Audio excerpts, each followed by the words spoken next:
Hello everyone, good day. I want to share with you the story of one of the historic landmarks in the southern part of Negros Oriental during the World War II. This is the Filipino-American-Japanese World War II Peace Accord Shrine that was located in Zamboanguita. Come and join me to witness the history of this beautiful landmark here at Zamboanguita that I'm sure everyone is interested to listen, right? Let's explore the Japanese Peace Accord Shrine with me, Carl Matthew Elias. Let's go!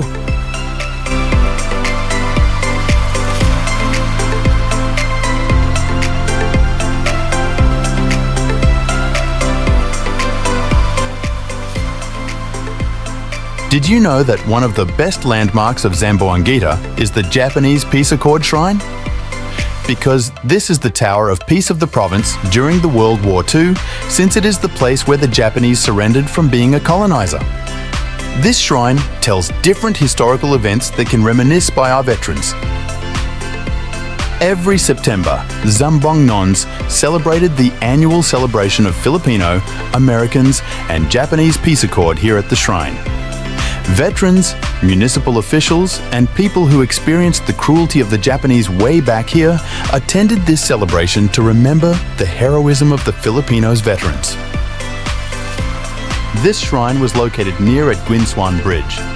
Aside from giving you historical vibes, it is also an eco-friendly too. It was surrounded by bamboo plants, benches, and putting even lights, as it serves as an eco-friendly park for every tourist who will visit the shrine. If you want to visit the shrine, it will take 35-40 minutes travel from Dumaguete City going to Guinsuan Bridge, since the shrine is near at the National Highway.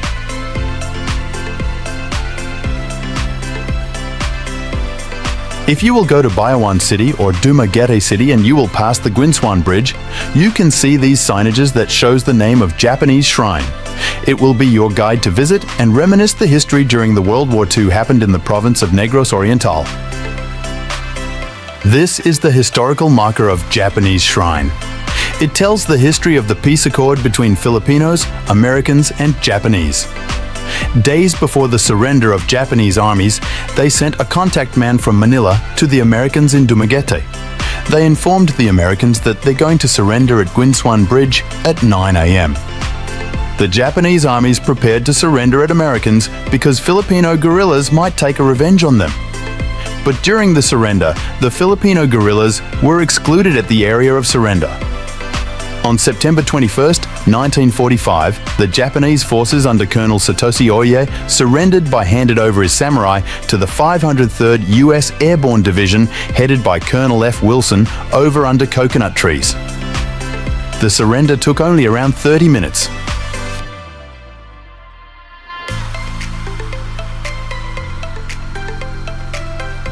The surrendered Japanese were loaded on American trucks going to Dumaguete.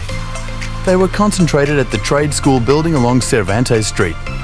All Japanese armies who surrendered treated humanely, giving foods and treatment. They were guarded by American soldiers to protect from vengeful Filipinos that had suffered from Japanese atrocity. One night, the Japanese prisoners were loaded on a ship and they outcasted from Dumaguete. As you can see, the shrine shows the important historical event of World War II as it portrays the surrender of Japanese soldiers to the Americans.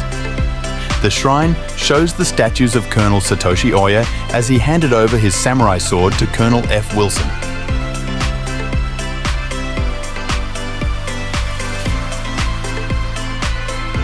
But the question is, where is the sword that it can show on the shrine? Well, there are still rumors and have no official evidences where we can find the sword of Colonel Satoshi Oye. The shrine is gold-plated with background of the statues of the soldiers attached on the walls of the shrine and crafted coconut trees as it represents the actual place of the surrender. But after the surrender of the Japanese soldiers to the American as the end of the World War II, this war has a bigger impact to the entire province of Negros Oriental. 30 days later, Dumaguete looked bare, neglected, dirty and gloomy, like a jungle with thick weeds and dilapidated buildings and houses. Some Japanese veterans came to reclaim the bones of their dead in the mountains. Filipino suffered so much from the effects of World War II.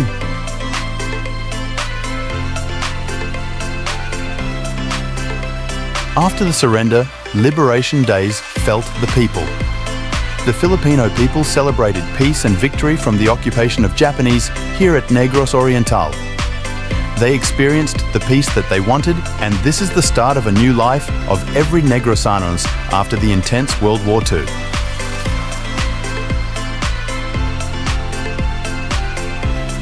There you have it. That is the story and history of the Japanese Peace Accord Shrine of Zamboanguita. It is a remarkable shrine that has a significant event in our province, Negros Oriental. This is a picture of sacrifices of our Filipinos who fought for our independence from Japanese colonizers.